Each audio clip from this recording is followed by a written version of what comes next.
अस्सलाम वालेकुम नाज़रीन, इमरान याकूब खान साहब के साथ मैं हूं Samina Pasha. Programme viewpoint में आपको खुशामदीद कहती हूं। ऐसा लगता है कि पाकिस्तान तहरीक-ए-इंसाफ के लिए ठंडी हवाएं चलना शुरू हो चुकी हैं। पे दर पे उनके हक़ में फ़ैसले आ रहे हैं, जिसके बाद एक तरफ तो हमें नज़र आ रहा है कि वो बहुत पुरजोश हो रहे हैं, तो दूसरी तरफ अगर हुकूमत की बात करें तो उनकी तरफ से काफ़ी मायूसी का और बेचैनी का इजहार किया जा रहा है। आज कुछ अहम अगर डेवलपमेंट्स की हम बात करें तो जुम्मे के रोज़ मखसूस नशिस्तों का फ़ैसला पाकिस्तान तहरीक-ए-इंसाफ के हक़ में आया।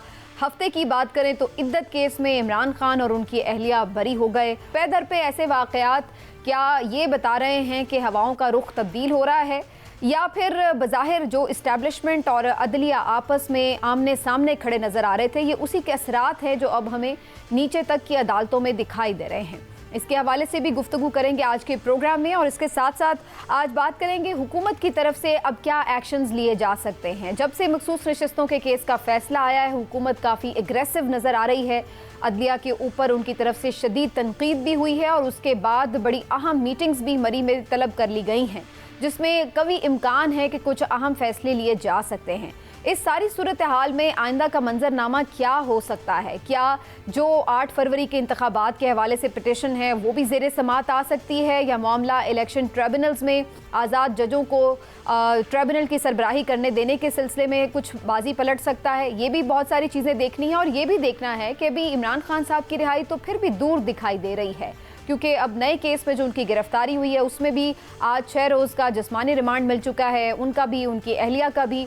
और आगे ये जब केस चलेगा तब तक हो सकता है अलकादे ट्रस्ट केस का भी फैसला आ जाए। तो फिलहाल तो ऐसे दिखाई दे रहा है कि खान साहब की रिहाई तो फिर भी मुमकिन नहीं है। तो अब ये जो प्रोसेस है सारा, ये किस तरह आगे चलता दिखाई दे रहा है, जबकि हुकूमत के ऊपर एक बड़ा प्रेशर ये भी है कि बहुत ही नापसंदीदा फैसले भी करने पड़ रहे हैं।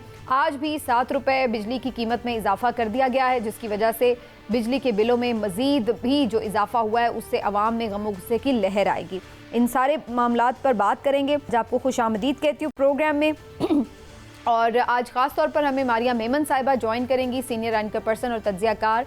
और उससे पहले कि हम उनकी तरफ जाएं, इमरान साहब से ज़रूर बात का आगाज़ करूँगी। इमरान साहब, जैसे मैंने कहा, आपको लगता है कि कोई हवाओं का रुख तब्दील हो गया है, या फिर अब जुडिशरी ने ये सोच लिया है कि इनाफ इज़ इनाफ और अब वो अपनी इंडिपेंडेंटली फ़ैसले दे रहे हैं?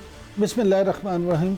समीना, देखिए, मुझे तो ज़ाती तौर पे ऐसा महसूस नहीं होता कि अभी हवाओं का रुख बिल्कुल कुछ चेंज हो गया हो और चीज़ें उस तरफ हों कि PTI की तरफ ठंडी हवाएं चल पड़ेंगी। अलबत्ता ये ज़रूर है कि जुडिशली, जिसको मेरी नज़र में तो खैर हमेशा इंडिपेंडेंटली फ़ैसले करने चाहिए और ये किसी भी दबाव में नहीं आना चाहिए। मौजूदा सूरत हाल में ऐसा महसूस होता है कि शायद जिस तरह से ये कहा जा रहा था कि जुडिशली और इस्टेब्लिशमेंट में कोई रिफ्ट है या कोई दबाव है, या जिस तरह से आपको याद होगा इस्लामाबाद हाई कोर्ट से एक मामला शुरू हुआ और उसके बाद तमाम हाई कोर्ट्स को, इवन सुप्रीम कोर्ट में भी वो सारी चीज़ें दिखाई दी, तो बज़ाहिर बादी नज़र में ऐसा लगता है कि अब जुडिशली ने ये फ़ैसला कर लिया है कि अगर उन्होंने इस मुल्क में वाकई अपने आप को सुप्रीम रखना है तो फिर उन्हें इसी तरह से फैसले देना होंगे और ब्लंट फैसले दे के ही। यानी आपको लगता है कि जो जुडिशल एस्टैब्लिशमेंट की आपस में महाजर आई थी, उसका कहीं ना कहीं बेनिफिशियरी उसकी PTI हो रही है?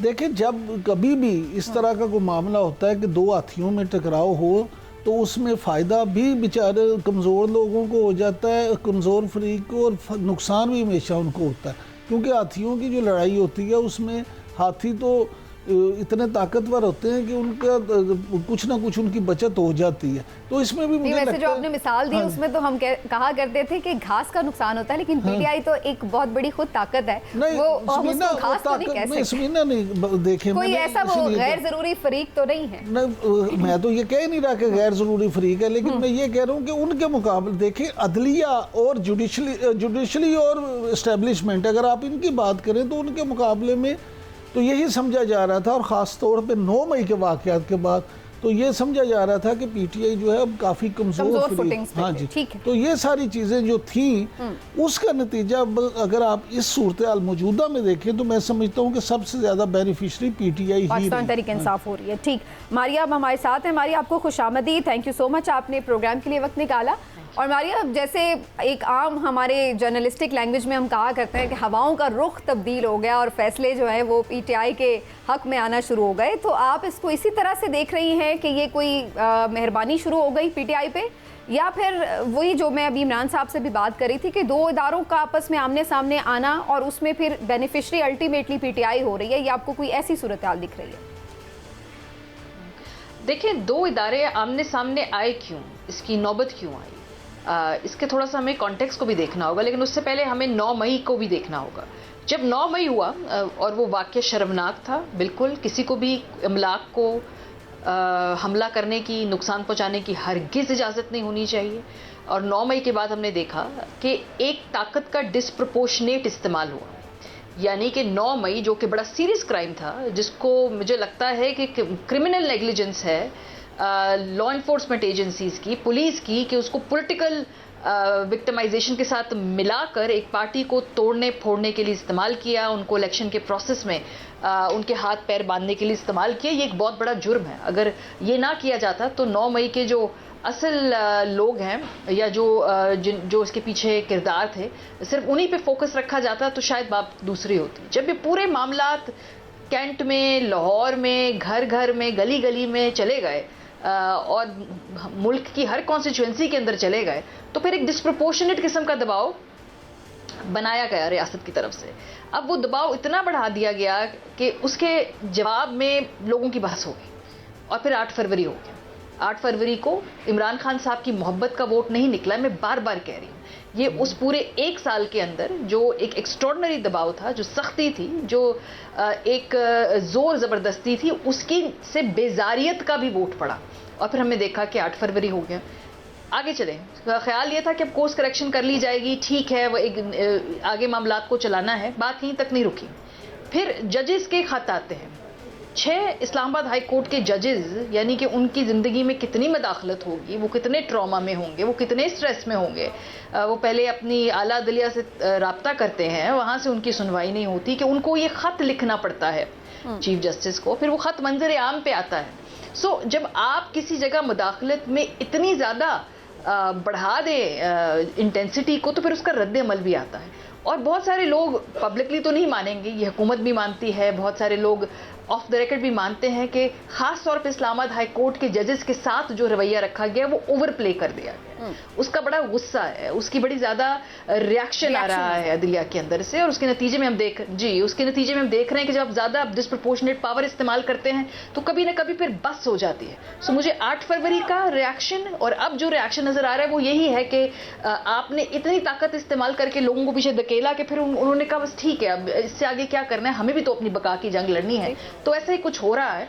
अगर इतनी ज्यादा ताकत ना इस्तेमाल की जाती तो मेरा ये ख्याल है, बल्कि आई एम प्रीटी श्योर कि शायद 8 फरवरी को भी इतना ज्यादा वन वे वोटिंग ट्रेंड नजर ना आता। और अगर इतनी ज्यादा ताकत ना इस्तेमाल की जाती और मुदाखलत ना की जाती, सो अदलिया की तरफ से भी हम जो देख रहे हैं कि एक तरीके से स्टांस लिया जा रहा है, पोजीशनिंग की जा रही है, उसका ट्रिकल डाउन इफेक्ट हो रहा है नीचे बाकी अदालतों में, ये ना होता। तो यानी आप इस मौक़िफ़ के साथ हैं कि कोई नरमी खास पीटीआई के लिए कहीं गुंजाइश, जहाँ पे हम कह रहे होते हैं कि कहीं गुंजाइश हो गई है या कोई बातचीत के दरवाजे खुले या कोई सोच पैदा हुई है, ऐसी बात नहीं है। ये सिर्फ अदलिया की तरफ से जो एक रिएक्शन है उसकी वजह से पीटीआई बेनिफिशरी है।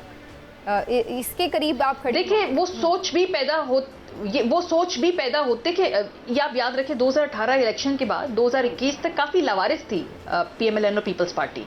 वो अपोजिशन कर रहे थे, गिरफ्तारियां भी कर रहे थे, बेबस भी थे, असेंबली में भी जाते थे, तकरीर भी करते थे, कोई छोटा मोटा मुजाहरा भी करते थे। पॉलिटिक्स कब शुरू हुई? पॉलिटिक्स शुरू हुई है जब बाजवा साहब की एक्सटेंशन का मामला वहां पॉलिटिक्स शुरू हुई और उसके बाद जगह बनी, उसके बाद स्पेस बनी है। उस मुल्क में तो तभी बनती है ना पॉलिटिक्स की स्पेस। 2019 में भी जब मियां साहब वापस बाहर चले गए थे, वह उस वक्त से ही मामला तो शुरू हो चुके थे, उससे ही अंदाजा बहुत से लोग लगा रहे हैं। उस वक्त भी पर उस वक्त भी एक एक्सटेंशन के लिए वोट की रिक्वायरमेंट थी जो कि पार्लियामेंट ने पूरी की, जिसमें पीपल्स पार्टी भी थी, पीएमएलएन भी थी, पीटीआई भी थी। ये तो मैं दूसरी एक्सटेंशन की बात कर रही हूँ ना। तो अभी पॉलिटिक्स की जगह तभी बनती है ना। अनफॉर्चुनेटली तो हमारे हर इलेक्शन साइकिल के बाद बननी चाहिए, वैसा नहीं होता। हम तो वो 3 साल साइकिल में आके फंस के रह गए ना। फिर इंटरेस्टिंग चीजें रखी हैं मारिया ने भी सामने। लेकिन इमरान साहब, ये जो सारी सिचुएशन है इसमें आपको नजर क्या आ रहा है? जो पीएमएलएन की तरफ से मखसूस नशिस्तों के ऊपर रद्द अमल है, वो किस बात की अक्कासी कर रहा है? मैं इसलिए हैरान हो रही हूँ क्योंकि पीएमएलएन की नशिस्तें वो कभी थी ही नहीं और 11 जजेस इस बात के ऊपर मुत्तफिक हैं कि वो सीटें बहरहाल इन हुकूमती जमातों को नहीं मिल सकती थी। तो इनकी तरफ से जो इतना एक्सट्रीम रद्द अमल आ रहा है उसकी वजह क्या कुछ कहीं और है, कहीं और कोई मैसेजिंग की जा रही है? नहीं, इसमें ना देखें, दो बातें हैं। एक तो सबसे पहले मैं मारिया ने जो बात की उस पर ज़रूर करना चाहूँगा कि मारिया ने जो बात की बिल्कुल ठीक की, और मैं ये समझता हूँ कि अगर 9 मई के वाक़यात में जो लोग मुलव्वस थे, अगर उनको ही उन सारी चीज़ों को पोलिटिसाइज ना किया जाता और मुलव्वस लोगों को सज़ा उसी वक्त कटहरे में ले आया जाता, तो शायद पीटीआई को इससे उल्टा नुकसान होता जो बाद में उसके फ़ायदे में चले गई, और लोग भी उस चीज़ के साथ खड़े होते हैं कि वाकई ही ये गलत बात है, और उसको लोग क्रिटिसाइज भी करते हैं और इदारों से भी कहते हैं कि जनाब इनको आप फांसी लगा दें, हम आपके साथ। वैसे मेरा एक थोड़ा सा एक डिफरेंट पॉइंट ऑफ व्यू आप दोनों से इस लिहाज से ज़रूर है कि जब भी कोई पॉलिटिकल जमात या पॉलिटिकल लीडर से मुतालिक कोई चीज़ होगी तो वो ऑटोमेटिकली आगे कहीं ना कहीं उसका एक पॉलिटिकल एंगल होगा। ये हो नहीं सकता कि हम उसको बिल्कुल आइसोलेशन में कर लें, क्योंकि देखिए बात शुरू क्यों हुई 9 मई की, क्योंकि इमरान खान साहब की गिरफ्तारी हुई जो कि एक मकबूल तरीन लीडर थे। उसके बाद से एक रिएक्शन आया, कोशिश ये की गई उनकी तरफ से कि नहीं जी हम तो सिर्फ एहतजाज कर रहे थे, उन्होंने कहा कि नहीं जी पूरा प्री प्लान्ड ये अटैक था वगैरह। दोनों के अपने अपने मौक़िफ़ हैं, लेकिन मेरा कहने का मतलब ये कि जब सामने एक फरीक पॉलिटिकल पार्टी हो या पॉलिटिकल लीडर हो तो वो ऑटोमेटिकली, अब जितने भी हमारे ये मुकदमात चलते हैं इदारों के सियासतदानों के, कोई करप्शन का होता है, कोई किसी और चीज़ का होता है, लेकिन बेसिकली वो क्या कह रहे होते हैं कि ये सियासी मुकदमे हैं। क्यों कह रहे होते हैं? क्योंकि वो सियासतदान है। तो जो भी सियासतदान इन्वॉल्व होगा तो वो तो यही कहेगा कि ये पॉलिटिकल। ये दो मुख्तलिफ चीज़ें हैं। देखिए, जो सियासतदानों पे सियासी मुकदमात कायम हो रहा है ना, उसकी वजह और होती है कि कुछ नहीं मामला तो आप इस पर करप्शन डाल दें, तोशाखाना डाल दें, अकामा डाल दें, जो मर्जी डाल दें। ये जो 9 मई वाला था ये एक क्रिमिनल प्रोसीजर था। आप ये देखिए कि इस तरह से पहले कभी नहीं हुआ कि आप इमलाक को जला दें, आप तोड़ फोड़ करें। मियां साहब पे भी तो तैयारा हाईजैकिंग का केस बना था ना। वो तैयारा हाईजैक हुआ नहीं था ना, वो सारी कहानी तो 9 मई अब उसमें वो भी अपने, मेरे सिर्फ कहने का मकसद ये, मेरा पॉइंट उसमें सिर्फ ये इमरान साहब, मैं सिर्फ ये कहना चाह रही हूँ कि जब कोई पॉलिटिकल लीडर से मुतालिक कोई चीज़ होती है, मैं सही या गलत कह ही नहीं रही कि वो सही केस है या नहीं सही केस है, मैं सिर्फ ये कह रही हूँ वो ऑटोमेटिकली पॉलिटिसाइज हो जाता है, क्योंकि जो सियासतदान होता है वो उस चीज़ का उसको अपने एंगल से ही अपने अवाम तक उसका मैसेज गुजारिश सुने। पहली बात ये कि 9 मई में और हाईजैकिंग केस में ये फ़र्क था कि वहाँ पे इल्ज़ाम लगाया गया था। चलिए थोड़ा आगे बढ़ जाते हैं। ये 9 मई में तो जो चीज़ें हुई वो वीडियो सबके सामने, आगे आ जाते हैं। चले खैर उसको छोड़े। मेरा जो सवाल था, हुकूमत इतनी इनसिक्योर क्यों फील कर रही है? मैं वहीं से, क्योंकि जुड़ा सिलसिला वहाँ से, उसका रिएक्शन आया और उनको 8 फरवरी को जो इलेक्शन हुए उसमें जो रिज़ल्ट आया और उसके बाद जिस तरह से हुकूमत बनी और फिर महंगाई और जो मुआशी सूरत हाल है, तो हुकूमत जो है वो ये जब आपस में भी ये लोग बैठते हैं तो मुस्लिम लीग नून वाले, पीपल्स पार्टी वाले, और ख़ास तौर पे जो इनकी पार्टी मीटिंग्स होती हैं उसमें ये सवाल बड़ा उठाया जाता है कि जनाब साढ़े पल्ले की रहा, हमने अपना पॉलिटिकल सरमाया जो है वो लूज़ कर दिया। हम जब हल्के में जाते हैं लोग कहते हैं बिजली इतनी महंगी हो गई है, गैस इतनी महंगी हो गई है, महंगाई इतनी है, लोग हमसे किसी का काम करवा नहीं रहे, कोई मामला तो हो नहीं रहे। तो उन्हें ये लगता है कि अगर यही मामला रहे और ऊपर से वो पंजाबी की मिसाल है कि गंडे भी खाए थे जुतियाँ भी, तो यानी ना उनको हुकूमत में आके भी ना उनके काम हो रहे हैं, ना उनकी चीज़ें हो रही हैं, ना वो किसी को रिलीफ दे पा रहे हैं, तो वो अपनी फ्रस्ट्रेशन जो है वो इस तरह से निकाल रहे हैं। मारिया, ये मेरे फ्रस्ट्रेशन इसको कहेंगे या उनको कुछ और होता हुआ नजर आ रहा है कि भाई ये तो काम शुरू अगर इस तरह का हो गया तो फिर ये तो बाजी बिल्कुल पलट जाएगी? तो ये कोई इनसिक्योरिटी वो उनको हो चुकी है इस हवाले से कि अदलिया तो इंडिपेंडेंटली अगर फैसले करने लग गई तो हमारा क्या बनेगा? देखिए, बज़ाहिर इस वक्त हुकूमती इत्तेहाद को कोई ख़तरा नहीं है। तहरीक इंसाफ को अगर ये मखसूस नशिस्तें मिल भी जाती हैं तो मुझे नहीं लगता कि तहरीक इंसाफ पीपल्स पार्टी के साथ मिलकर हुकूमत बनाने में इंटरेस्टेड होगी। वो अभी भी अपोजिशन में ही बैठेगी। तो हुकूमत, हाँ जी, हुकूमत तो है, वो तो PMLN और पीपल्स पार्टी ही चलाएंगे।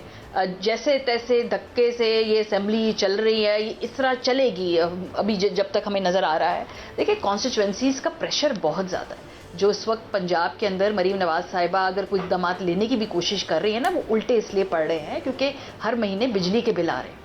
हर महीने लोग अपने जब गैस के बिल, बिजली के बिल और अपनी ग्रोसरीज के बिल देते हैं ना, तो सारा कुछ बैलेंस आउट हो जाता है। सो अगर मरियम बीबी कोई अपनी तरफ से इनकलाबी काम करती भी हैं तो उसका समर उनको मिल नहीं पा रहा, तो वो सारा कुछ विफाक से रिवर्स हो जाएगा। अभी आप देखिए, इन्होंने इन्फ्लुएंसर्स से ये कैंपेन चलाई और उन इन्फ्लुएंसर्स को फिर बाद में माफिया मांगनी पड़ेगी कि भाई हम रूम रीड नहीं कर सके, हमें अंदाजा नहीं था लोगों को कितना गुस्सा है, लोग कितने परेशान हैं महंगाई से।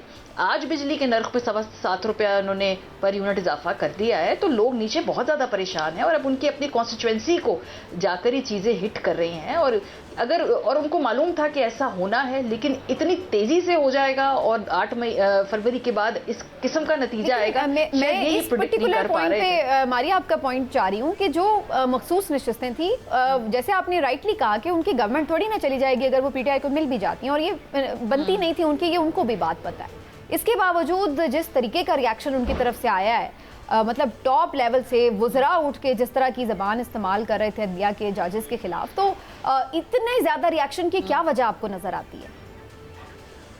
समीना, मुझे तो लगता है अभी भी बड़ा मोहतात रद्द अमल आया है। मतलब नवाज शरीफ साहब से मुतालिक मैंने पढ़ा है कि वो हैरत हो गया, हैरत का इजहार किया। I think it's a very mild reaction. Shahbaz Sharif साहब की तरफ से मेरे नज़र से कोई बयान नहीं गुजरा, अगर आप मिस हो गया तो मुझे याद करा दें। नहीं, आजम नज़ीर तारड़ ने, सर वो सेकंड ईयर है, सेकंड ईयर। देखिए, आजम नज़ीर तारड़ साहब की प्रेस कॉन्फ्रेंस के अलावा अगर आप बाकी सबको उठाएं तो वो सेकंड ईयर ऐसी क़यादत से उनको अपनी पार्टी में भी कोई सीरियस नहीं लेता, ठीक है। लेकिन अगर मैं मेन टॉप की लीडरशिप की बात करूं, बिलावल साहब की ने अभी तक लबकुशाई नहीं की, जरदारी साहब ने इस हवाले से कुछ नहीं बात की, मौलाना फजल रहमान साहब ने फिर इसमें ग्रेस दिखाई, उन्होंने कहा कि मुबारक हुई, आपकी नशिस्तें बनती थी, हम दस्तबरदार होते हैं। लेकिन जो तमाम ए लिस्ट लीडरशिप है, जो पार्टी के सरबराहान हैं, मैंने उनकी तरफ से कोई इस पर रद्द-ए-अमल नहीं देखा, बिकॉज ऑब्वियसली उनको मालूम है कि ना रिव्यू में गुंजाइश है। और देखिए, अगर ये फुल कोट ना होता ना तो फिर जरा उनकी बात में ज्यादा वजन भी होता। एक बात हमें यहाँ जरूर अप्रिशिएट करनी चाहिए, काजी फायजी साहब जो लेगेसी छोड़ के जाएंगे वो तो उनके जाने के बाद ही हम जज करेंगे, लेकिन हमने देखा कि ये एक फुल कोट बनाया, लाइव टेलीवाइज किया सब कुछ, और माइनॉरिटी जजमेंट थी जो जिसके साथ वो इत्तेफाक करते थे, उसके बावजूद वो माइनॉरिटी जजमेंट के होते हुए भी ये फैसला सुनाया गया, ये फैसला आया, इसमें ट्रांसपेरेंसी थी, इसको ना मानने का किसी के पास अब गुंजाइश नहीं है, ना हुकूमत के पास गुंजाइश है, और जाहिर सी बात है ऑपोजिशन तो खुशी है। तो चूंकि अगर ये फुल बेंच ना होता, ये फुल कोर्ट ना होता, तो शायद हुकूमत कुछ ज्यादा आगे बढ़ के अग्रेसिव बात करते। I don't think so they have any other choice. वो सिर्फ ये कर सकते हैं कि इधर उधर से लोगों को कन्विंस करें कि भी पार्टी मत ज्वाइन करें, हमारे पास आ जाए, but even that is counter productive.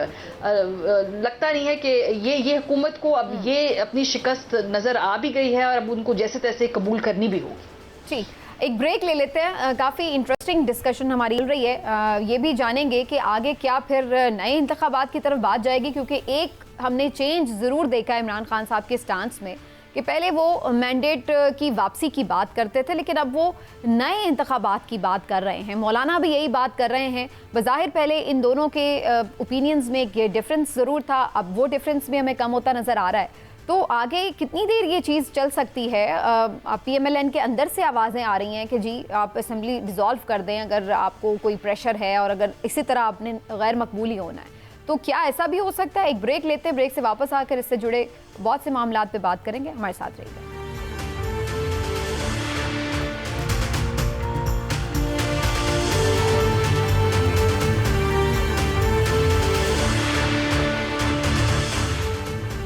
Welcome back नाजरीन।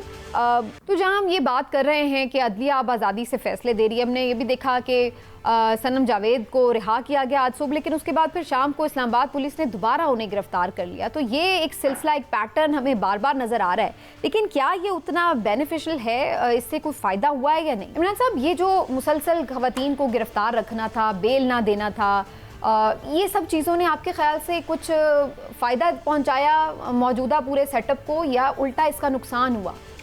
मैंने इसमें कोई शक वाली बात नहीं है कि इसका फ़ायदा 100% उन ख़वातीन को और PTI को हुआ और हुकूमत को इसका नुकसान ही हुआ। इदारों पे इस बात पे लान तान या तनकीद ही हुई है। उसकी बुनियादी वजह ये है कि अगर आप कहते थे जिस तरह के जी वो तो 9 मई के वाक़यात में हैं, हमारे पास ठोस शवाहिद हैं, सबूत हैं, तो या तो वो ठोस शवाहिद और सबूत अदालतों में पेश किए जाते और उसकी बिना पे उन्हें सज़ा दिलवाएं। तो ये हमारे यहाँ प्रॉब्लम ये है कि यहाँ पे जब किसी को भी इंतकाम का निशाना बनाया जाता है तो ये नहीं सोचा जाता कि उस पर गुजरेगी क्या वो, लेकिन सिर्फ एक ये है कि मुखालफिन को जो तोना लगाने के लिए इस तरह की। लेकिन मारिया, ये तो हमने एक नया ट्रेंड देखा ख़वातीन के ख़ास तौर पर कॉन्टेक्स्ट में कि एक तो जो बहुत मायानाज कोई लीडर्स नहीं थी, इवन जो सिर्फ सोशल मीडिया पर एक्टिव ख़वातीन थी उनको भी आपने पकड़ लिया और फिर उनको 14 मरतबा गिरफ्तार किया, मुख्तलिफ शहरों में घुमाया जेलों में, और उनकी बेल्स नहीं होने दी। और जिस तरीके से भी हमने ये सारा एक देखा मामला पिछले 14 महीने में, तो आपको क्या लगा कि ये हमने एक नया लो कोई सेट कर दिया है, या आप समझती हैं कि इसका क्या फ़ायदा हुआ है हुकूमत को? कोई फ़ायदा नहीं हुआ दी। जो इनका ख्याल था कि जिन्होंने सारे मामले का बंदोबस्त करना है वो बंदोबस्त कर लेंगे। अब इशू ये है कि पाकिस्तान बदल चुका है। अब वो जो पुराने तमाम तौर तरीके हैं ना, वो सारी प्ले बुक से निकाल के इकट्ठे ही आपने आजमा लिए। जो आप मुझे बात, लोग कहते हैं ना पाकिस्तान में पहली मरतबा हो रहा है, माजरत के साथ पाकिस्तान में ये सारी चीज़ें पहले हो चुकी हैं। फ़र्क सिर्फ ये है कि पाकिस्तान में इतनी ज़्यादा शिद्दत से एक ही वक्त के अंदर ये इतनी ज़्यादा ताकत का हर तरफ से इस्तेमाल शायद बहुत कम हमने देखा। और दूसरी बात ये कि जो हमने उस ताकत के इस्तेमाल और उसके नताइज को रिकॉर्ड होते हुए देखे, अब हमारे पास उसकी एक विजुअल रिकॉर्ड है। आमरीतियों के अंदर, आमरीतें थी जब इस मुल्क के अंदर, ज़िया का दौर बड़ा सख्त दौर था, बड़ी सख्तियाँ हुई उस दौर में, जब भुट्टो साहब की फांसी से पहले और बाद में पीपल्स पार्टी के जियालों के लिए वो वक्त आसान नहीं था। उनको लाहौर के जेलों में जिस तरह वो डाला जाता था, वो क्या है जो दरून शहर में उसके अंदर डालते थे, तस्वीर मौजूद जरूर है जिसमें वो स्टेडियम में कोड़े लगते हुए नजर आ रहे हैं। लेकिन हमने उसकी बॉल टू बॉल कमेंट्री, उसकी विजुअल जिसे कहते हैं ना एक प्रूफ या डॉक्यूमेंटेशन नहीं देखी थी। सो अब हम उस दौर में हैं जहाँ पे एक डिजिटल नेटिव जो आपकी कौम है, ऐसी बच्चे जिनकी उम्र 25 साल से कम है, उनको हम डिजिटल नेटिव्स कहते हैं। यानी उन्होंने आंखें उस दौर में खोली हैं जब उनके पास इंटरनेट था, सोशल मीडिया था, तो उनके लिए तो ये हवा पानी की तरह की चीज़ है। इंटरनेट ना होना ही तो आपको, हमें याद है ना कि एक वक्त था इंटरनेट नहीं हुआ करता था, फिर स्लो इंटरनेट होता था, फिर आहिस्ता आहिस्ता स्मार्टफोन्स पे आ गए। ये जो बच्चे हैं इनको तो पता ही नहीं है कि इंटरनेट नहीं होता, या स्मार्टफोन से पहले भी कोई दुनिया हुआ करती थी, दुनिया थी, नहीं पता। आप इनका इंटरनेट स्लो कर देते हैं तो वो इस तरह है जैसे आप हमारे खाना पीना उस वक्त में अगर आप हमें कहें कि जी आपने ये कम खाना है, तो ये उनकी इतनी बेसिक नेसेसिटी है। तो अब सब कुछ चूंकि लाइव डॉक्यूमेंट हो रहा है और उसकी विजुअल रिप्रेजेंटेशन हमारे सामने, तो हमें उसकी इम्पैक्ट ज़्यादा है। पर मैं ये नहीं कह रही, ये जस्टिफाई नहीं कर रही कि क्योंकि मुल्क में इससे पहले हो चुका है, ये नहीं, कहीं तब भी गलत था, अब भी गलत है। सो वो तमाम तरीक़ेकार हमने अपना के पहले देखा, उसके तब भी वक्ती तौर पे नताइज थे, लॉन्ग टर्म नताइज नहीं थे। अब तो बिल्कुल वो उनके नताइज भी आपकी मर्जी के नहीं आ रहे हैं। तो तरीक़ेकार को बदलना होगा क्योंकि दुनिया बदल गई है, पाकिस्तान बदल गया है, आपका आम शहरी बदल गया है। तकाज़ों को समझ के कुछ नई प्लानिंग्स करनी पड़ेंगी। राइट, ये उसकी ज़बान समझ नहीं आ रही, आप उससे डर रहे हैं। आपने जो ये एक नैरेटिव बनाया है कि सोशल मीडिया और ये सब नौजवान हम इनके अगेंस्ट हैं, ये हम इनसे खौफजदा हैं। नहीं भाई, अब यही हकीकत है, अब यही नहीं आगे की सारी जनरेशंस होंगी। अब इसको टैकल करना पड़ेगा, ये सोशल मीडिया ही होगा अब। अच्छा मारिया, टैकल करना पड़ेगा, कबूल करना। Yes exactly. अच्छा मारिया, मैं आपसे यहाँ ज़रूर ये जानना चाहूँगा कि कल अबसार आलम के साथ गुफ्तगू करते हुए राना सनाउल्लाह ने अपने इंटरव्यू में कहा है कि जी हम आर्टिकल 6 हो या जो भी लग सकता हो सब कुछ लगाएंगे और जो प्रोसिक्यूशन तैयार करेगी केस उस पर सब कुछ आजमाया जाएगा। तो अगर हम देखें वक्ती तौर पे तो ऐसा महसूस होता है कि हुकूमत और अपोजिशन 180 डिग्री की उस पे हैं, बिल्कुल एक दूसरे के मुतसादिम खड़े हैं। तो ऐसे में मुज़ाकरात या उसकी तो बात कोई नज़र नहीं आती। तो आप क्या समझती हैं कि हुकूमत ये ऑप्शन अपनाएगी कि अगर बिल्कुल उन्हें कुछ नज़र नहीं आता तो आर्टिकल 6 ही लगा दिया जाए? देखिए, इसके दो पहलू हैं आपके सवाल के। तो सबसे बड़ी बात यह है कि पाकिस्तान की सियासत में हमें इतना अफसोस है कि अब हमने इस सियासत को ऐसे शेप अप कर दिया है कि जो हुकूमत में होगा तो अपोजिशन में जब जाएगा तो वो जेल में होगा। सो इन सबको लगता है कि जब हुकूमतें जाएंगी तो इमरान खान साहब आके हमें जेल में डाल देंगे।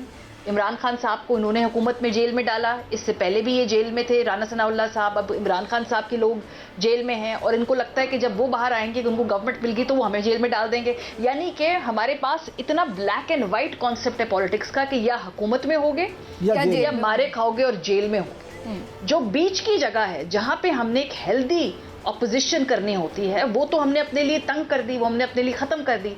इसीलिए जो आपके रवैये हैं उनमें इतनी सख्ती और इतनी तुर्शी है। दूसरा, मुझे पर्सनली दुख होता है जब राना सनाउल्लाह साहब ये बात करते हैं, बिकॉज वो इस निज़ाम के ज़ेरे अताब रह चुके हैं। इससे पहले भी हमें याद है मुशर्रफ दौर के अंदर, आपको पता है कि उस दौर में भी उनको ज़ेरे अताब, तो उनको अच्छी तरह पता है कि क्या होता है। फिर ये इमरान खान साहब के दौर के अंदर जो हीरोइन का केस डाला, आई पर्सनली नो वो कितने परेशान थे उनके घर वाले, बिकॉज इस पे तो फांसी की सजा या डेथ सेंटेंस होती है आपको, तो दे वर रियली वरीड। आपने इतने सख्त हालात में इतना ज़ेरे अताब रहकर इतना रियासत का जुल्म सहा है, और उसके बाद भी अगर आप बात बाहर आकर ये कहें कि आने नहीं देंगे, आर्टिकल 6 लगाएंगे, जो कुछ करना है करेंगे, जो केस डालना है डालना होगा, तो मुझे पर्सनली दुख होता है कि भाई आपकी 30-35 साल की सियासत है और आपने अच्छी सियासत भी की है, एक रेजिस्टेंस की सियासत भी की है, निजाम को ना कहने की सियासत भी की है, तो सीखना चाहिए, उसकी कीमत भी अदा की, और फिर लोगों ने ये होता कि आप सीखी है। और अब यहाँ यस और अब आप कह रहे हैं आर्टिकल 6, तो मुझे पर्सनली आई वाज डिसअपॉइंटेड कि इस बयान इस तरह की चीज़ हो। बिल्कुल ठीक बात है। और हम ये भी आज हमने देखा इमरान साहब 12 मई के मुकदमात में इमरान खान साहब की गिरफ्तारी डाली गई है। इसके साथ साथ अलकादिर ट्रस्ट में तो उनका ट्रायल चल ही रहा है, फिर तोशा खाना का एक और नया केस बना है, और फिर जो एक गद्दारी का मुकदमा उन्होंने एक निजी रिपोर्टर के कहने पर वो भी पाइपलाइन में है। तो अभी काफ़ी लग रहा है कि केसेस जो है वो उनके ऊपर इसी तरह से चलेंगे। लेकिन अल्टीमेटली आगे अगर अदलिया के सामने ये चीज़ें नहीं ठहर पाती, जैसे कि पिछले तीनों मेन केसेस उड़ गए, तो मारिया आपको क्या नज़र आ रहा है कि अब इमरान खान साहब के स्टांस में ये एक चेंज नज़र आ रहा है कि वो मैंडेट की वापसी की बजाय न्यू इलेक्शंस का मुतालबा करते हुए नज़र आ रहे हैं? क्या उन्हें इस बात की उम्मीद ख़त्म हो चली है कि उनका मैंडेट वापस नहीं मिलेगा? क्यों वो नए इंतखाब की बात करें? देखिए, मैंडेट की जो वापसी है ना, ये इलेक्शंस पाकिस्तान की तारीख के कंट्रोवर्शियल इलेक्शंस में से एक है। मैं ये नहीं कहूँगी कि सबसे कंट्रोवर्शियल इलेक्शन, अगेन हमारी माशाल्लाह बड़ी कलरफुल हिस्ट्री है। अयूब खान वर्सेस फातिमा जिन्ना, वो भी बहुत ही कंट्रोवर्शियल इलेक्शंस थे। सो मुझे थोड़ा सा ये भी करेक्ट करना है हमारे नए बच्चों को जो अभी अभी टीवी या न्यूज़ से रूशनास हुए, इनको लगता है कि जो अभी हो रहा है बस यही इससे ज़्यादा जबर, इससे ज़्यादा जुल्म, इससे ज़्यादा हमने कंट्रोवर्सी नहीं देखी। माजी में बहुत कुछ हुआ है इस मुल्क के अंदर, अफसोस कि हमने उसे सीखा नहीं। Again I am not justifying it, I am just giving a context कि भाई इस मुल्क के अंदर सियासत का एक तरीके से पैटर्न रहा है जो बदल रहा है। अच्छी बात है कि वो बदल रहा है, अब वो पुराने तरीके काम नहीं कर रहे हैं। सो कंट्रोवर्शियल इलेक्शन है। देखिए, मुझे तो इससे आगे बढ़ के एक और प्रॉब्लम नज़र आ रही है। ये जो इस मरतबा फॉर्म 45-47 वाली बारीक वारदात डाली गई है, अब इसको तो परफेक्ट कर लेंगे वारदात डालने वाले, तो अब तो आने वाला हर इलेक्शन जो है उसके बारे में यही पूछते रहेंगे एक दूसरे से कि तुम फॉर्म 40 कि तुम फॉर्म 45 वाले हो, फॉर्म 47 वाले हो। अब ज़िमनी इंतखाब के अंदर मेरी बात हो रही थी कुछ लोगों से, तो वो कह रहे हैं कि अब तो वो जो पहले वाले इलेक्शन में उन्होंने देखा ना, काट के लिखे हुए हैं नंबर, हाथ से चेंज कर रहे हैं, अब तो वो भी नहीं किया उन्होंने, उसमें और फिनेस कर लिया है, उसको पक्का कर लिया काम करना, क्योंकि जनरल इलेक्शन में तो कच्चा काम किया था ना कि जब वो फॉर्म 45 डाल गए थे। हाँ, तो प्रॉब्लम ये है कि अब इस प्रोसेस को तो परफेक्ट कर लेंगे ना, इसीलिए इस इलेक्शन के ऊपर स्टैंड लेना सबके लिए ज़रूरी है, क्योंकि अगर इस मरतबा इस प्रॉब्लम को सॉल्व नहीं किया गया तो पाकिस्तान में आगे आने वाला हर इलेक्शन फॉर्म 47 का इलेक्शन होगा, फॉर्म 45 का इलेक्शन नहीं होगा। और ये तमाम सियासी जमातों के लिए लम्हा फिक्रिया होना चाहिए। लोगों की सियासतें हैं, उनकी लेगेसीज हैं, कुछ लोग दूसरी तीसरी नस्ल की सियासत कर रहे हैं, उनके बुड़कों की बड़ी अपने हलकों के अंदर उन्होंने एक काम करके अपनी फॉलोइंग बनाई हुई है। तो अगर आप ना मारिया कि बेसिकली आपकी सियासत है क्या इलेक्शन से ही, तो उसका बेसिकली सारा आगे पौधा निकलता है और वही आपका खराब फॉर्म 47 बिल्कुल। और अगर आपका वो पूरी सियासत फॉर्म 47 पे रिड्यूस हो जाएगी तो आगे तो हल्के की सियासत तो खत्म हो जाएगी। चलिए आज हाँ, वेरी राइट, आपका बिल्कुल आपने सही पॉइंट। इमरान साहब, ये आपको लगता है कि न्यू इलेक्शन से पहले फिर इलेक्शन रिफॉर्म्स की बात करनी चाहिए, और वो फिर ऐसे ना हो जो कि पहले पीटीआई ने अपने तौर पे कर लिए या बाद में ये लोग आए तो उन्होंने अपने तौर पे कर ली रिफॉर्म्स, बल्कि ये एक कंसेंसस के साथ रिफॉर्म्स होने चाहिए। और स्पेशली ये जो इलेक्शन कमीशन है, जिसके ऊपर अब तो सुप्रीम कोर्ट के जजेस के जजमेंट से पता चलता है कि कितना ख़राब इलेक्शन इन्होंने कराया, तो इस इलेक्शन कमीशन की भी रिमूवल होना चाहिए और उसके बाद नए ऐसे लोग, बेहतर लोग आएँ और फिर एक आप इलेक्शन में जाएं। ऐसे इलेक्शन इन्हीं के नीचे करवाने का तो कोई फायदा नहीं। समीना, इस पर 2-3 चीज़ें ज़रूर हैं। एक पहली बात तो ये कि हम इलेक्शन कमीशन पे तो सुप्रीम कोर्ट ने कह दिया और हमने मान दिया। अब सुप्रीम कोर्ट क्योंकि सबसे सुप्रीम अदालत है तो हमें तो उसकी बात माननी पड़ती है, लेकिन आप इत्तेफाक नहीं सुन ले लेकिन कमज़ोर आदमी भी कभी बेचारा सच कह रहा होता है। अच्छा। अगर सुप्रीम कोर्ट, वो कहते हैं जी अदलिया, आला अदलिया, बल्कि आला तरीन अदलिया का ये कहना है कि इलेक्शन कमीशन ने हमारा जो फैसला है वो सही तौर पे इंटरप्रेट नहीं किया। वो पीट रहे हैं कि हमने सही किया। अब ये भी एक मौक़िफ़ है इस पे कि अगर उन्होंने सही नहीं किया तो अदलिया उस वक्त भी नोटिस ले सकती थी कि इस इंतज़ार में रहे कि ये सारा काम हो जाए तो हम फिर ये बात करें। तो ये चीज़ें ये भी देखना पड़ेंगी कि वो फैसला ही गलत था या बात। सिर्फ एक फैसले की बात तो नहीं है, हम भी इसी दुनिया में रहते हैं, आप भी इसी दुनिया में रहते हैं, जो कुछ हो रहा है वो हमारे भी सामने हुआ है। मेरी गुजारिश नहीं, आपके ही सामने सब कुछ हुआ है, लेकिन मैं गुजारिश ये आपके भी हुआ है। मैं तो यही कह रहा हूँ ना कि ये भी देखना पड़ेगा कि वो फैसला ही गलत था या वाकई उसको इलेक्शन कमीशन ने सही इंटरप्रेट नहीं किया। नए इलेक्शन होने चाहिए। मैं ये समझता हूँ कि तमाम सियासी जमातों को, पीटीआई को, मुस्लिम लीग को, पीपल्स पार्टी को, जमीयत उलमा इस्लाम को, तमाम स्टेक होल्डर्स को इकट्ठे बैठ के इसका कोई हल करना चाहिए। अदरवाइज जो अभी कह रही थी ना, आप ये याद रखिए, मारिया की बात बिल्कुल ठीक है कि फिर 47 पे ही आप रहेंगे। और जो मैं तो ये कहता हूँ कि अगर इन्होंने अभी भी होश ना की तो खुदा न खास्ता ये ना हो कि जमहूरियत के लिए भी ये तरसते रहें और फिर यहाँ पे कोई दूसरा ऐसा निज़ाम आ जाए कि ये कि अल्लाह दा वास्ता जो 47 वाला इलेक्शन करा। ठीक हो गया। हमारी आपने हमारे साथ शो में शिरकत की, आपका बहुत बहुत शुक्रिया वक्त देने के लिए। एक ब्रेक लेते हैं नाज़रीन, ब्रेक से वापस आके कुछ बात करेंगे कि अमेरिका में एक बड़ी अनहोनी हुई है और वहाँ पर डोनाल्ड ट्रंप के साथ जो वाक़या पेश आया है, अमेरिकी सदारती उम्मीदवार हैं और रैली के दौरान उनको फायर करके ज़ख्मी कर दिया गया। इसके ऊपर बात करते हैं एक ब्रेक के बाद। हमारे साथ रहिए।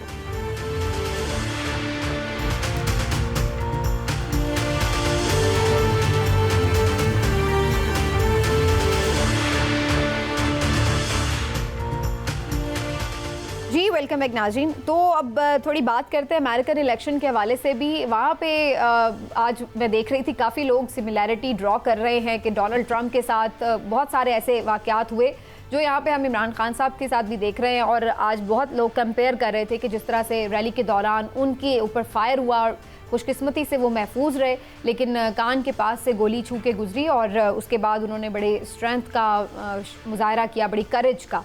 लोगों का ख्याल ये कि इससे उनके लिए जो एक हमदर्दी है वो ज़्यादा पैदा होगी। पहले भी वो काफ़ी स्ट्रॉन्ग कैंडिडेट थे सदारती इलेक्शन में और अब और भी ज़्यादा लोग उनको सिंपैथी का वोट भी देंगे। इमरान साहब, आपको नज़र आता है कि ये हमने वैसे बड़ा गैर मामूली वाक़या इस तरह से देखा है कि कैंपेन में अमेरिका के अंदर भी इस तरह से जो है वो कोई फायर कर जाए, उसको शूटर को मौके पे ही हलाक कर दिया गया। लेकिन ये क्या आपको कोई सियासी मुखालफत की वजह इसकी नज़र आती है या कुछ और हो सकता है? समीना देखें, इसको आप गैर मामूली तो ज़रूर कह सकती हैं क्योंकि अमेरिका बहादुर और फिर साबिक सदर ट्रंप, लेकिन ये अनहोनी नहीं है। अमेरिका में पहले भी कई बार मुख्तलिफ सदूर पे हमले हो चुके हैं और उनकी सियासी तारीख जो है वो भी कम खूनखार नहीं है। लेकिन जहाँ तक इस ताज़ा तरीन वाक़े की बात है तो इसमें देखें, सोचने का मुकाम ये है कि जो हमला हुआ है उसकी दो ही चीज़ें हैं ना। एक तो ये कि जो वो इस वक्त सदारती उम्मीदवार हैं, दूसरा ये कि जो बाइडन तो बैठने को तैयार नहीं, इलेक्शन से दस्तबरदार होने को तैयार नहीं और इनकी मकबूलियत रोज़ बरोज़ बढ़ती जा रही है। और ख़ास तौर पे इस हमले के बाद तो बिल्कुल इनकी मकबूलियत में काफ़ी जंप आया एकदम से। तो आप ये भी चीज़ को देखें कि वही हमला करवा सकता है या जिसको कुछ सियासी फ़ायदा। अब कुछ लोग ये कंट्रोवर्सी भी जनरेट कर रहे हैं कि पता नहीं, हो सकता है ये उन्होंने शोहरत के लिए और हम अवाम की हमदर्दियाँ गेन करने के लिए खुद ही ना इस तरह की बात करवाई हो। तो वैसे तो कुछ भी हो सकता है, सियासी तौर पे लोग कुछ भी कर सकते हैं, लेकिन ये जिस तरह का शार्प शूटर था और जिस तरह से गोली उनके कान को छू के गई, अगर खुद करवाया होता तो उन्हें लग भी सकती थी। तो इतना ये कोई खुद करवाए तो कोई टांग वांग में निशाना लगवा लेगा, मुंह का निशाना तो नहीं कान का लगवाएगा इतनी बारीकी से। मैं यही कह रहा हूँ कि वो 2 इंच ही दूर से गुजार लेता। लेकिन ये है कि जो भी है ये अच्छी बात नहीं है। इस तरह से आप ये देखें कि अगर पूरी दुनिया में अच्छा, लोग वैसे इसको बड़ा सिमिलैरिटी ड्रॉ कर रहे थे कि इमरान खान साहब पे भी वजीराबाद में इस तरह से हमला हुआ था, शूटर उनको भी करके गया और फिर उसके बाद वो भी खुशकिस्मती से महफूज रहे। लेकिन आपको लगता है कि कुछ सिमिलैरिटी है इनके हालातों वाक़यात में? और फिर रिएक्शन भी दोनों का बड़ा मिलता जुलता था, मुक्का एक देखिए दोनों जो है ना, दोनों पे ये भी लोग बड़ी सिमिलैरिटी करते हैं ड्राइंग हमेशा से कि दोनों का तर्ज सियासत एक सा है, दोनों की सोच एक सी है, दोनों एग्रेसिव मोड में रहते हैं, दोनों किसी की नहीं सुनते। दोनों जो इनके नाकद हैं वो तो ये कहते हैं कि दोनों जो हैं वो अपने ही मिजाज के आदमी हैं और वो अपनी मर्ज़ी से वो करते हैं। तो देखिए किसी के बारे में इस तरह से कहना बड़ा आसान होता है, लेकिन हर सियासी लीडर ने, हर हुकूमत जो सरबराह भी हो मुल्क का, उसने अपनी पॉलिसी को देखना होता है, अपने मुल्क की सियासत को देखना होता है। और Trump no doubt supreme America और जो अमेरिकी सुपरमेसी है उसका कायल है। और ट्रंप साहब तो ये हमेशा कहते रहे अपनी सदारत में भी कि हम अपने मामलात जो हैं उनको हम बेहतर करें, अमेरिका के मामलात को बेहतर करें। इमिग्रेंट्स के हवाले से उनकी पॉलिसी बड़ी सख्त रही है। तो ये सारी चीज़ें अगर आप देखें तो वो अमेरिका में तो उनको इसीलिए ज़्यादा पजीराई मिल रही है कि अमेरिका के तो फ़ायदे में वो बात करते हैं। लेकिन अब जो उनके मुखालिफ हैं वो उसको अगर वो लेते हैं कि ये जी पागल आदमी हैं, ये उस तरह से हैं, या उन पर तनकीद करते नज़र आते हैं। उसी तरह आप देखिए पाकिस्तान में अगर इमरान खान देखें तो लोग कहते हैं वो सिंगल ट्रैक आदमी है, वो मुज़ाकरात नहीं करते, वो बात नहीं मानते, हर एक से लड़ाई झगड़ा शुरू कर देते हैं, उनकी इस्टेब्लिशमेंट से नहीं बनी, उनकी फलां से नहीं बनी। तो ये हर एक का अपना तर्ज सियासत होता है, आप किसी को भी उस पर मजबूर नहीं कर सकते। राइट। इमरान साहब वक्त थोड़ा सा रह गया, लेकिन मैं चाह रही थी कि ज़रूर इस पर हम बात करें। बिजली की कीमतों में फिर से इजाफा हो गया है और दूसरी तरफ जमात इस्लामी ने भी महंगाई के ख़िलाफ़ बाहर निकलने का अब ऐलान कर दिया है। दूसरी तरफ हम देख रहे हैं कि अवाम में भी एक गम और गुस्से की लहर है। आपको क्या नज़र आ रहा है कि ये जो महंगाई का मामला है इसके ऊपर जमात इस्लामी बाहर निकलती है, पीटीआई अपने तौर पर जैसे कि वो अपनी बात कर रहे हैं, उनके अपने मसाइल हैं, उसके ऊपर वो बाहर निकलते हैं, एहतजाज करते हैं, क्योंकि वो भी अब कह रहे हैं कि मुहर्रम के बाद हमने एनओसी का भी इंतज़ार नहीं करना। बहरहाल उनकी बात का भी कोई पता नहीं होता, हमेशा ही वो ऐसे कहते हैं, बाद में फिर जलसा मनसूख भी कर देते हैं। लेकिन आपको लगता है कि हुकूमत के लिए आने वाले दिन इस लिहाज से टफ होने जा रहे हैं कि सड़कों पर उन्हें एक बहरहाल मज़ाहमत मिलेगी? समीना देखिए बात ये है कि महंगाई पे बात करना ना, बिजली की कीमतों में बात करना, मुझे तो ऐसे लगता है कि किसी के जख्मों में नमक छिड़कने वाली बात हो। देखिए हम खुद अगर अपनी मिसाल लें तो हम लोग सब बिजली के बिलों से तंग हैं। यहाँ कैमरे के पीछे जो लोग खड़े हैं उनसे पूछे उनकी सैलरी कितनी और उनके बिल कितने। तो आम आवाम जो है वो भी, हम भी तो आम आवाम में से हैं, तो आवाम तो इस वक्त शदीद परेशान है। रोज़ाना की बुनियाद पे कीमतों में इजाफा हो रहा है। आज भी देखें जो 7.25 रुपये तकरीबन फ़ी यूनिट इजाफा हो गया है, तो इससे दुनिया की हर चीज़ महंगी होगी। अब आवाम वो मरते क्या ना करते, अगर फिर यही हाल होगा कि अल्टीमेटली अगर चिंगारी जो है वो भड़क उठी तो अवाम तो निकल आएंगे। लेकिन मैं आपको ये बता दूं कि इमरान खान के पीछे लोग निकलें या ना निकलें, किसी और जमात इस्लामी लोगों को निकाल सके या ना निकाल सके, अगर मॉब अपनी मर्जी से महंगाई के खिलाफ निकल आया तो फिर हुकूमत के पास उसको रोकने का पहले भी वैसे जमात इस्लामी की तरफ से इस बात के ऊपर ऐलान तो किया गया था, लेकिन फिर बाद में मोहसिन नकवी साहब के साथ एक मुलाकात हुई हाफिज़ नईमुर रहमान साहब की, जिसके बाद उन्होंने फौरी जो एहतजाज था उसको पोस्टपोन कर दिया था। तो आपको लगता है कि हुकूमत अगर सियासी जमातों के कायदीन को सिर्फ मैनेज कर ले तो फिर भी काफ़ी सूरत हाल अंडर कंट्रोल रहेगी? अच्छा समीना देखिए जमात, क्योंकि महंगाई कंट्रोल करने का इमरान साहब फिलहाल तो कोई फौरी फार्मूला नज़र नहीं आ रहा। समीना देखिए सियासी जमातें हैं ना जो, उनमें से बहुत कम जमातें हैं जिनके पास स्ट्रीट पावर है। जमात इस्लामी के पास अनफॉर्चुनेटली अब मौजूदा हालात में वो स्ट्रीट पावर नहीं है कि वो पूरे पाकिस्तान को बंद कर दें। नो डाउट उनकी स्ट्रीट पावर है, वो एक मुनज़्ज़म जमात है, वो अपने कारकुन इकट्ठे कर लेते हैं, लेकिन वो स्ट्रीट पावर नहीं है कि वो हज़ारों का मजमा इकट्ठा कर लें। लाखों तो दूर की बात है, हज़ारों भी नहीं कर सकते। जमीयत उलमा इस्लाम के पास वो स्ट्रीट पावर है। पीटीआई अगर इमरान खान के चक्कर से निकले और अवामी इश्यूज पे बात करे तो वो लेकिन बात साहब, करे। ये भी तो चीज़ है ना कि लोग जमात इस्लामी के पीछे निकले ना निकले, लेकिन महंगाई की वजह से जो भी आवाज़ लगाएगा, शायद मैं भी बाहर जाके आवाज़ लगाऊं कि मैं बिजली के बिल के खिलाफ एहतजाज करने जा रही हूँ, तो शायद मेरे साथ भी 8-10 लोग अच्छा इकट्ठे हो ही जाएं। मैं यही अर्ज कर रहा था कि लोग ना आप मुतनफर भी हो चुकी है, असल चीज़ वो सियासी जमातों के पीछे निकले ना निकले शायद अपने हुकूमत भी दर्द कहीं ये से। सोच रही है कि भाई बिजली के गर्मी के महीने निकल जाएंगे, बिजली के बिलों में थोड़ी कमी हो जाएगी तो लोग थोड़े से हो जाएंगे, शायद मे भी उनके माइंड में नहीं, कुछ लेकिन ऐसा हो। 2 महीने मजीद के 3 महीने जो बिल 2-3 महीने आएंगे, तो भी हैं। 2-3 महीने में तो लोगों का वैसे ही कचूमर निकल जाएगा, तो फिर लोग क्या करेंगे? ठीक बात है। चलिए जी, आज के प्रोग्राम को यहीं पे समेटते हैं नाज़रीन, इंशाल्लाह फिर आपसे मिलूंगी। अपना ख्याल रखिए, अल्लाह हाफ़िज़।